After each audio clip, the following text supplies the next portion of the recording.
Yeah. And, as we get close to wrapping up, I'm kind of curious, are there any things you thought really intentionally about when it comes to educating your kids? You know? I did. Was a very high. My kids are in college now, so it's kind of over. It's really a weird milestone in your life to think like I invested so much energy and time.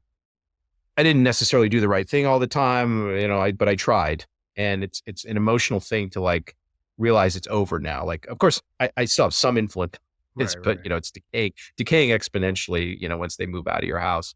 So I tried to be like I tried to teach my kids stuff. Um, uh, I'm think this is a common thing actually among physicists. It was funny because at our AI company, Superfocus, where my son is working this summer, there's another kid there who's also the son of another physicist that a colleague of mine, and they're both interns there. And I was asking them about it, and they were like, "Yeah, both in both cases, like dad tried to teach me all this stuff when I was a kid, and like probably ruined my interest in physics or Right, right, something, right. so Yeah, yeah. or math or whatever." So I tried. I think what I would advise parents is expose your kids to lots of stuff. A little bit of what you're doing is providing the kid the willpower that he doesn't have because his brain is still maturing. So don't let him quit immediately. Like expose him to something and make him try. Sometimes you have to just make them do stuff. Yeah. It's good for them. You don't want to push it too far and create a nonlinear back reaction. But a lot of the times you're just thinking like, it's good if my kid learns jujitsu. It's good if he learns how to swim well.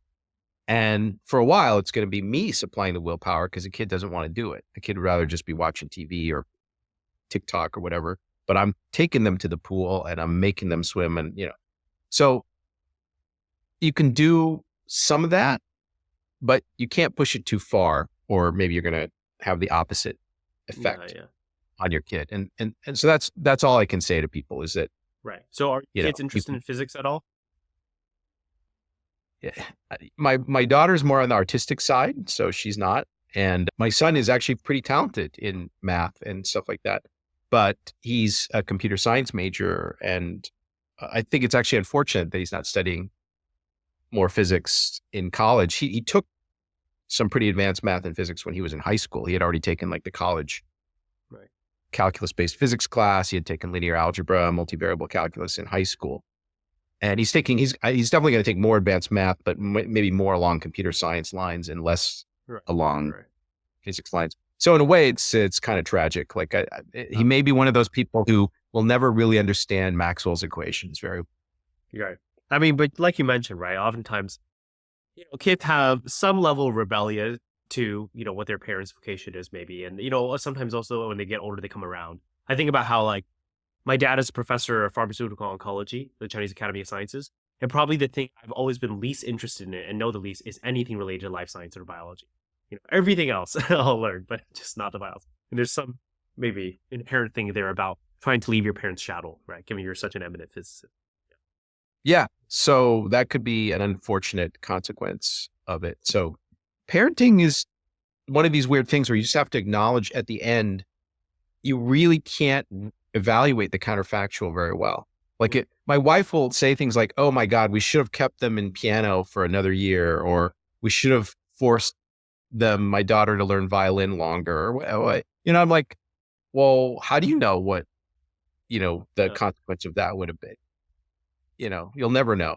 I mean, so many things I think it's quite hard to evaluate the counterfactual. As someone who's interested in Chinese history, I'm always thinking about the counterfactual, right? What if the KMT won? What if this? Who knows? There's romanticized versions of a different trajectory, but it's really hard to I say. I certainly couldn't tell you how my life would have turned out if I had, taken the offer from, Morgan Stanley to join their quant trading group, Right, right, when I was right, right, 25, or 24 or whatever. I didn't do it, but I can't tell you what my life would have been like if I had done it. right, right. Maybe final question for you.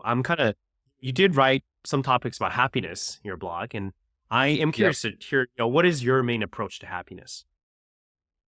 It's a very hardwired thing. I'm just a pretty happy person. Like I'm very lucky. I'm not high strung or neurotic. I don't have problems with depression. I'm pretty much like happy all the time. I'm so happy I'm probably annoying to people. Like I wake up in the morning and I'm just like, hey, what are we doing today? What's up with that? And then they're like, oh my God, leave me.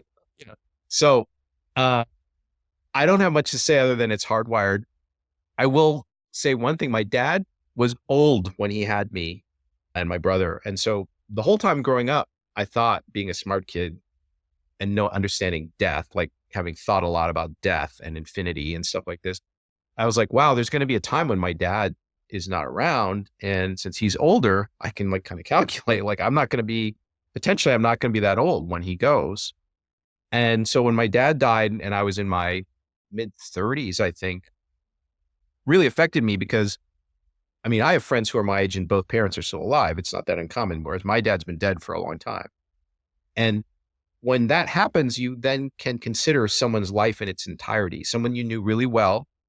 You can think about like, well, what was important to my dad? Like he had an academic career, he published books, he wrote scientific articles, but what was really important to him, it turns out it was family.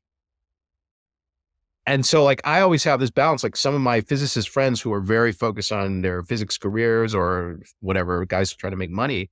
I've always been like, you know what, there's a good chance at the end, like all this stuff is, you're going to regard this all as kind of like vanity bullshit, like, vanity, all is, from the Bible.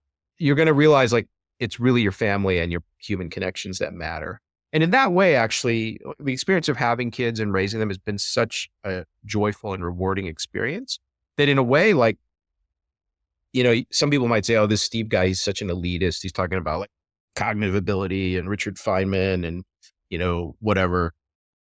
I actually am glad that almost any ordinary human who can have a family and raise their children really has experienced maybe 90% of the great stuff.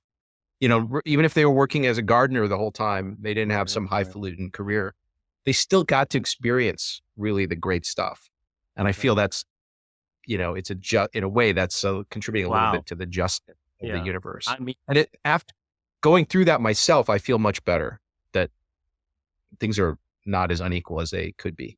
right. It's almost a religious view, like on the blessing It of is. children and how important it is. Like, I mean, you've accomplished so much, and yet you say all of that is squeezed into maybe 10% of the happiness and value, of life, right? In a way, yeah. I mean, of course, you can go into some mode where you're like, oh, what are my historical contributions to, blah, blah, blah.